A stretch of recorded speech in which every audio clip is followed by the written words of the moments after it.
Attending a banquet hosted by the Ministry of Foreign Affairs wasn't something one could do just because of wealth. Invitations were reserved for those with strong connections in political and economic circles. For someone like Fiona Kong, a columnist, this type of diplomatic event was one of the last places she'd be welcomed. After all, confidential negotiations often occurred here, and one careless word could cause tension at the highest levels. But tonight, thanks to the man beside her, she had the privilege of standing in the midst of it all, casually observing the crowd, a mix of people from various ethnicities, though the majority were African diplomats. Many faces wore insincere smiles at what was clearly a covert trading ground, masked as a diplomatic event. Ethan Xia wrapped a protective arm around his cousin's slender waist, his expression a mix of caution and annoyance. Don't let yourself get fooled by those so-called gentlemen in there. Foreigners love playing the big bad wolf, preying on girls like you. Sigh. If it hadn't been for her relentless persuasion, along with his mother's insistence, he wouldn't have dared to bring the family's only treasure to be ogled at by these lustful foreigners. The whole event felt like a meat market, with Fiona as the main attraction. Ethan furrowed his brows deeply, his dissatisfaction evident as he scolded her. Honestly, I don't know what Mom and your brothers were thinking, letting you come out dressed like this. Fiona shot him a sidelong glance and pouted. I really don't get you, or my brothers. What's wrong with what I'm wearing? You've been nagging all night. She huffed in frustration. When your girlfriends wear next to nothing, you don't complain. Why is it different for me? Tonight, she was wearing a black Prada cocktail dress. It covered everything from her shoulders to mid-thigh, leaving only her slender arms, a modest hint of cleavage, and her long legs exposed. Compared to the backless, figure-hugging outfits of her brother's girlfriends, her dress was positively conservative. Ethan spotted his friend Rudolph, the deputy representative to Japan, waving to him from afar. With a quick reminder, he added, no alcohol. Don't smile randomly at strangers. And remember, if you don't listen, I'm not bringing you next time. He knew that last line would be the most effective threat. Fiona, a columnist specializing in profiles, wouldn't want to miss an event like this, filled with opportunities to meet foreign diplomats. Without Ethan, her beloved cousin, who worked as a senior official in the North American Affairs Office, she wouldn't have been able to get in. Got it. Fiona replied playfully, tiptoeing to plant a quick kiss on his cheek. Go on now. Look, Rudolph has been waving so hard his arm might fall off. After receiving Fiona's repeated assurances, Ethan reluctantly left her side. Who is she? From the moment Fiona Kong entered the hall, Alexander Fan, like every other man present, couldn't take his eyes off her. She wasn't the kind of beauty popular nowadays, neither dazzlingly glamorous nor seductively alluring. But her smile was incredibly sweet, like a mischievous sprite accidentally wandering into the mortal world. Her slightly wavy long hair, free from any strange modern dyes, only enhanced her angelic aura. Jealousy surged within Alexander as he watched her kiss Ethan Xia. For the first time, he wished he were the one being kissed. What was their relationship? Judging by their intimacy, she was likely Ethan Xia's latest fling.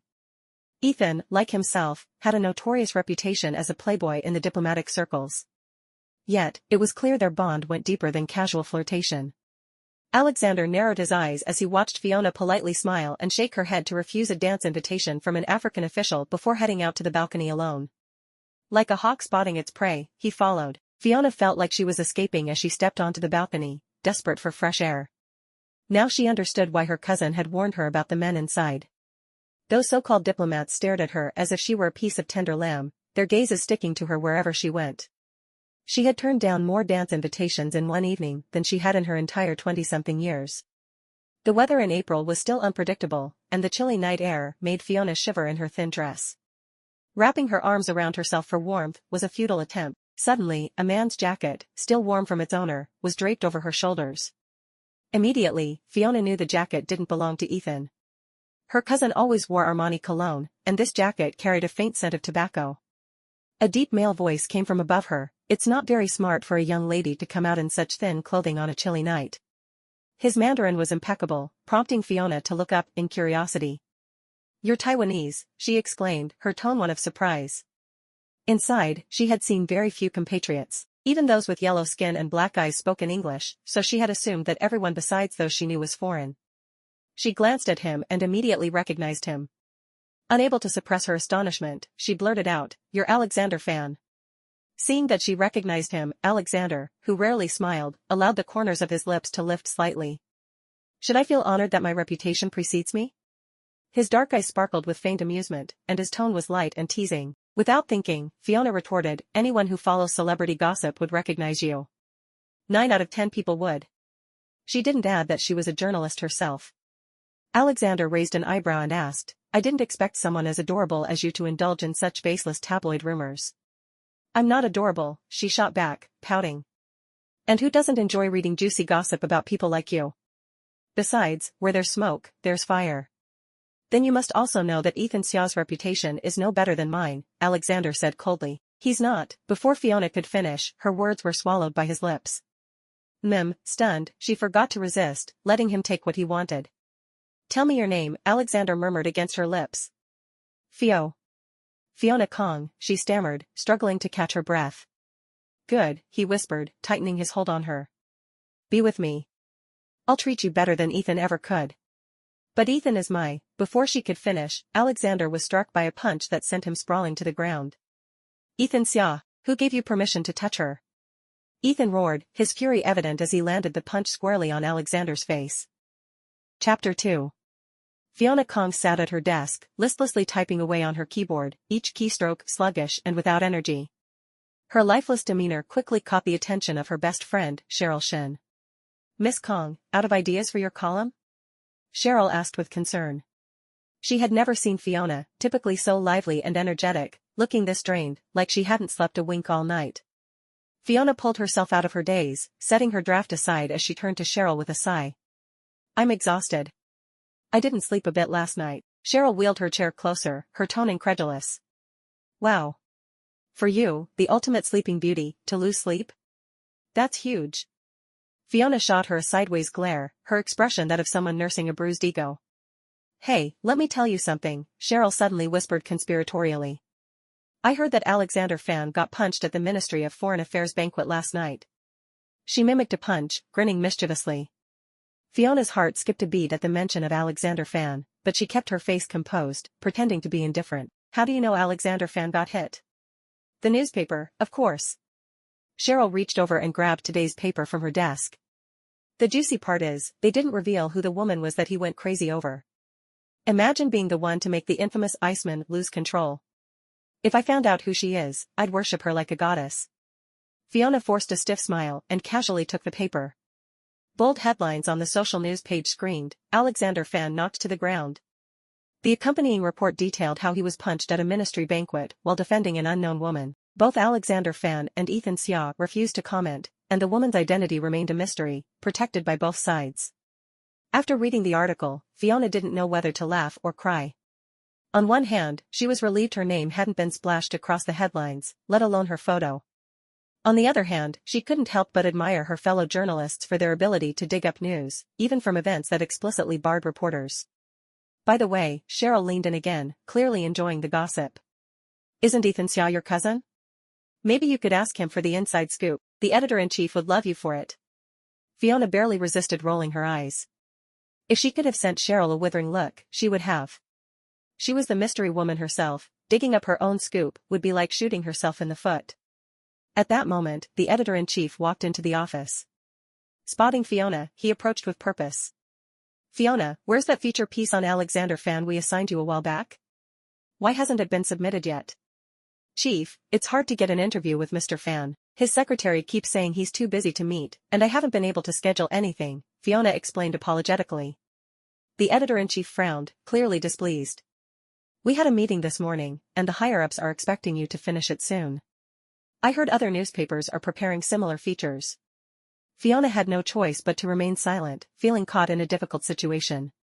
On the one hand, she wanted to finish the assignment that could significantly boost her career. On the other hand, after last night's events, she wasn't sure how to face Alexander Fan and his intense gaze. Sigh. If only she'd turned down the assignment from the start. Faced with the editor-in-chief's thinly veiled threat of termination, Fiona reluctantly agreed to complete the piece as soon as possible. Fiona stood hesitantly in front of the towering office building that housed Vision Consulting, Alexander Fan's company. The expansive lobby was a study in opulence, with white marble walls and floors, ornate columns, and a ceiling soaring 2 stories high. Taking a deep breath, she steeled herself, summoning the courage to step into the reception area just beyond the grand entrance. Excuse me, she began, smiling sweetly at the receptionist behind the desk. I'd like to see Mr. Fan. The receptionist glanced at Fiona's outfit, her crisp white blouse and denim skirt, and replied curtly, "Do you have an appointment with the president?" She had seen plenty of students trying to solicit donations and wasn't about to let this one through. "No, but I believe he'll want to see me," Fiona replied, her smile faltering slightly. The receptionist scoffed, her expression full of disdain. "Plenty of people want to see our president, but I doubt he has time for you. How can you know he won't see me if you won't even check?" Fiona, known for her good temperament, snapped back, irritated by the receptionist's arrogance. "You're here for a donation, aren't you?" the receptionist retorted, pulling 2 bills from her wallet and tossing them on the counter. "Here's 2,000 yuan. Take it and leave." "Excuse me, ma'am, but I'm not here for a donation," Fiona replied, equal parts exasperated and amused. She couldn't help but curse her decision to dress casually that morning. If only she'd worn a formal suit, she wouldn't be facing such a ridiculous misunderstanding. "Ma'am?" The receptionist's heavily made-up face twisted in outrage, as if Fiona's words had stripped away her layers of foundation. She glared, her face a mix of fury and embarrassment. "Fiona?"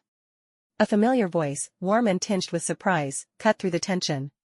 Fiona froze, as if struck by lightning. "Fiona, I never thought you'd come looking for me." Alexander Fan's uncharacteristically joyful tone rang out as he approached. For the first time, his employees witnessed their stoic boss smiling so openly. He couldn't hide his delight.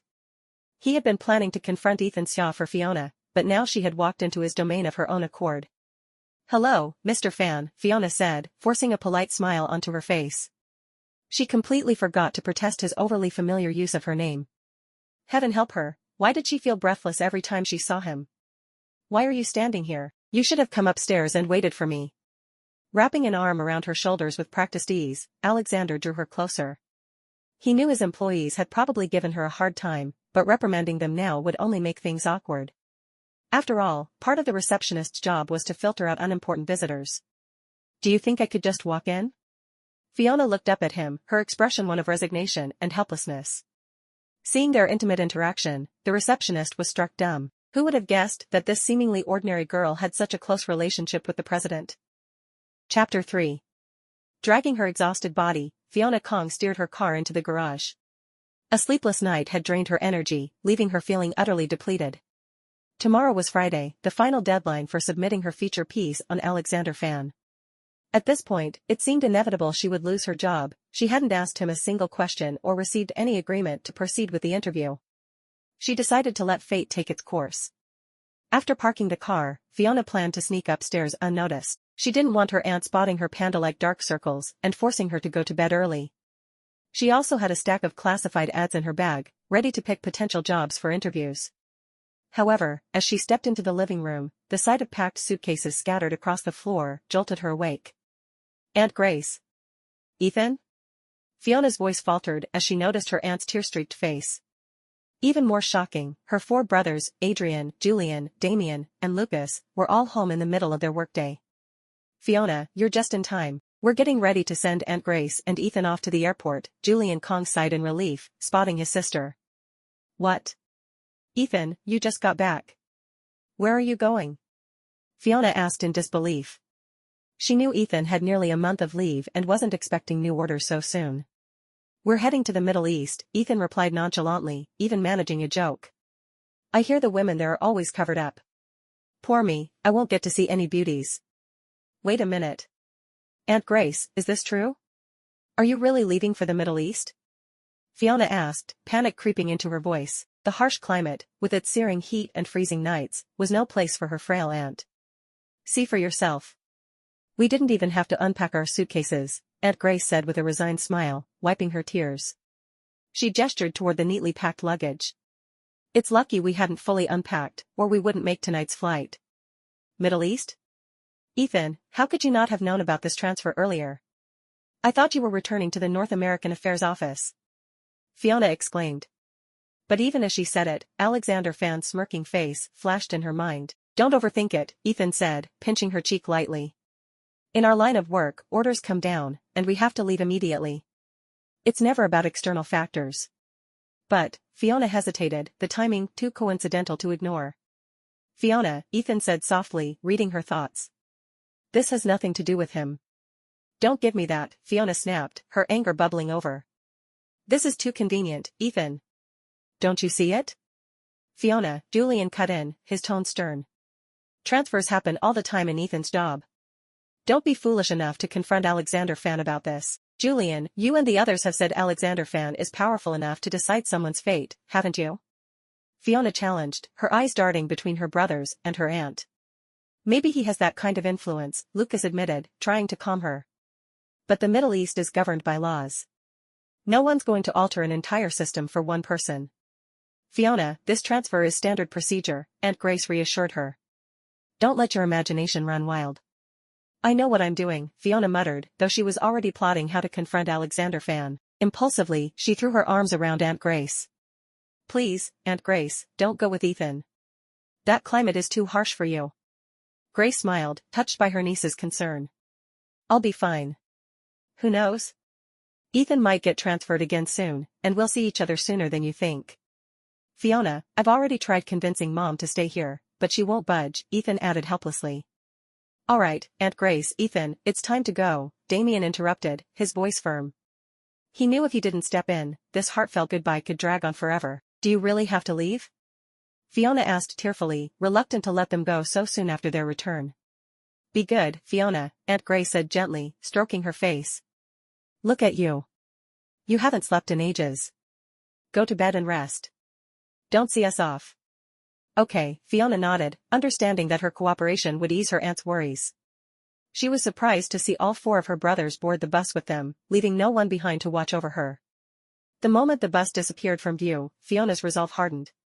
She was going to confront Alexander Fan. There was no way he was uninvolved in this. Even on a Thursday, traffic in Taipei was as chaotic as ever. During rush hour, the major roads became one giant parking lot, a phenomenon Fiona absolutely despised. She had driven aimlessly in all kinds of frustrating situations before, but never with the boiling rage she felt now. Everyone had assured her that Ethan's transfer was routine, but she couldn't shake her suspicion that Alexander Fan was behind it. Her third brother's words echoed in her mind, he has the power to take whatever he wants, and no one can stop him. Finally arriving at Vision Consulting's towering building, Fiona glared at the gleaming gold sign. The last time she had left here, it was in anger. She hadn't expected to return so soon, and this time, her fury burned even hotter. She clenched and unclenched her fists several times, trying in vain to temper her rage. Throwing caution to the wind, she parked her car haphazardly in front of the building, not caring if the police towed it. Her eyes burned with determination as she stormed inside. Miss? The receptionist from before started to stop her, but froze mid-sentence upon recognizing her. Earlier, Alexander Fan had explicitly instructed that Fiona Kong was never to be turned away. If she was here, she had to be let through, no exceptions. Fiona ignored the curious stares of onlookers, her focus laser-sharp as she headed straight for the top-floor office. Today, she was going to confront Alexander Fan head-on, no matter what. As the elevator doors opened with a ding, Fiona marched in, not even glancing around. Fiona? Alexander's voice greeted her before she could even get her bearings. He caught her in his arms, though he hadn't expected the little fireball crashing into him to be her. Alexander Fan. Fiona exclaimed, incredulous at her luck. She had braced herself to get past the heavily made-up receptionist upstairs, but it turned out Alexander was heading down just as she arrived. I thought you'd never come around, Alexander said with a sly smile, pulling her close. With a quick glance, he signaled the people accompanying him to leave. Mr. Fan, you have an opening ceremony to attend shortly, Tiffany Lawn, his secretary, reminded him reluctantly. She had hoped to join him, but now that Fiona was here, her chances seemed slim. I trust you can handle it with Deputy Manager Chen's help, Alexander replied, dismissing her with ease. His tone left no room for negotiation. Chapter 4. Fiona Kong carefully applied the final stroke of lipstick in front of her mirror, pressing her lips together to ensure a flawless finish. She smiled, making sure the corners of her mouth lifted to just the right degree. Today was her first day at Vision Consulting. The editor-in-chief had generously allowed her to work remotely, as long as she submitted her regular columns on time. This meant she didn't have to quit her job at the newspaper, which was a relief. Going to work? Why are you all dressed up like that? Julian Kong yawned as he passed by her open bedroom door, peeking inside with curiosity. Fiona tugged self-consciously at her tailored suit. It was one of the outfits she had reluctantly splurged on yesterday, after hours of deliberation. Sometimes you have to look formal, Fiona replied with a sigh. Otherwise, how can I interview all those high-profile executives? You do have a point, Julian agreed with a nod. If I saw you show up in jeans and a t-shirt, I'd probably shut the door in your face, too. His comment implied just how casual Fiona's style had been in the past. Julian watched with amusement as his sister fussed with her outfit, adjusting here and there.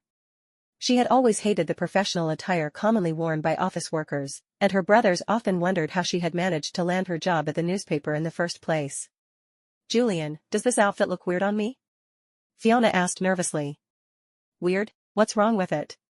Seeing her continue to fidget, Julian couldn't help but laugh. Stop torturing that poor suit. Honestly, I don't know how you passed your initial interview dressed the way you usually do. Back then, I didn't think wearing this kind of outfit was so strange, Fiona pouted. Alright then, tell me which big shot you're meeting today. You must be going all out for this, Julian teased, raising his hands in surrender. Are you finally switching to hard-hitting social news? It's for a feature piece, Fiona admitted as she finally stopped tugging at her skirt. She turned to face her brother with a determined look. Oh, so now you're into writing feature stories. Do you want me to drive you there? Julian offered generously, though his real intent was to fish for information about her subject. Please, I have my own car, Fiona said, seeing through his ploy immediately. Ever since she turned 18, her brothers had stopped offering to drive her, knowing she could handle herself. If you want to ask something, just say it. Being roundabout doesn't suit you. Caught red-handed, Julian scratched his head sheepishly. Are you going to tell me? It's Alexander Fan. The editor-in-chief assigned me to interview him for this piece, Fiona said, putting down her belongings as she confessed. You agreed to it? Julian couldn't believe she had taken on the assignment after everything that had happened. I was assigned this long ago, Fiona replied with a helpless shrug. What can I do? It's my job. That guy clearly has ulterior motives, Julian said, his voice rising in frustration. Losing his temper this early in the morning wasn't good for his health, but he couldn't help it. Julian, he's not like that. Look, it's been so long, and he hasn't tried to contact me. Can't we just pretend that night never happened?